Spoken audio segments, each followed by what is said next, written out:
Hey girls, welcome back to my channel. This video is all about a beautiful sunsetty look, and if you want to know how I created it, then let's get started. I'm going to be using this WetnWild palette, which is indeed a cruelty-free brand and is designed in US. It has 30 vibrant and vivid shades with a combination of both mattes and shimmers, although I didn't expect a lot of shimmers in it. The palette name is Cest Fantastique, which in English is It is Fantastic. The shadow names are also in French, which I'm not going to be risking by mispronouncing, and all that I know in French are Un, Deux, Tres by Enrique Iglesias.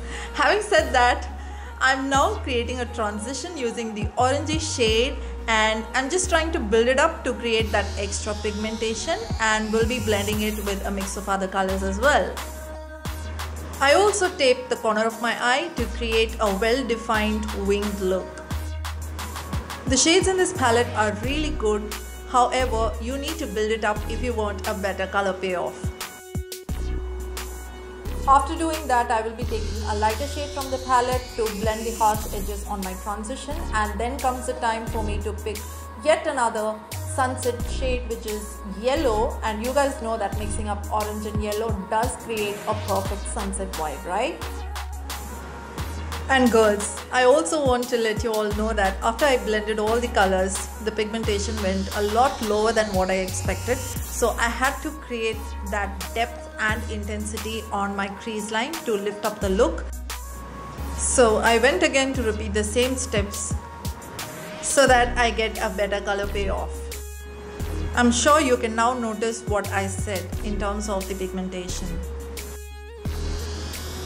This look wasn't all that easy, guys. This was definitely time consuming, and yeah, once the blending is over, it's now time to cut the crease, for which I'm using the concealer. Obviously, you can check the product details in the description box of this video.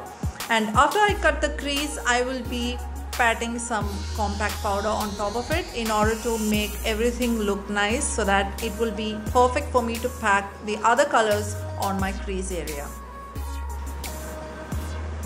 I will be picking a red shade for my outer V, followed by a little bit of pink, and then I will be repeating the same colors that I went on my transition, which are the orange and red. Orange and yellow. All the shades that I used for this look are shimmers, except for the one that I used on my inner corner, which was a goldeny shimmer shade.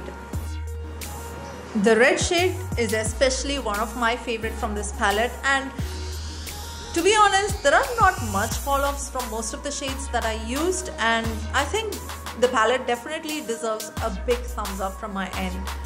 Once I'm done completing the top eye makeup, I am now going to be highlighting my crease line with a golden liner. You can choose any liner of your choice.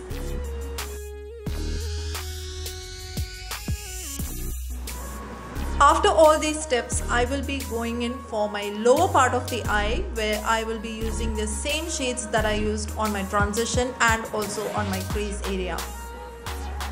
And then for the inner corner, I used the golden shimmer shade from this palette. Here comes the time for me to apply kajal on my waterline, followed by mascara on my lashes, and then I will be popping some falsies. And with all of that, we have now come to the end of this look. I believe you enjoyed watching this video. Please give it a thumbs up and share your thoughts in the comment section. Please subscribe to my YouTube channel if you haven't yet, and also click the bell icon to receive all notifications about my future videos.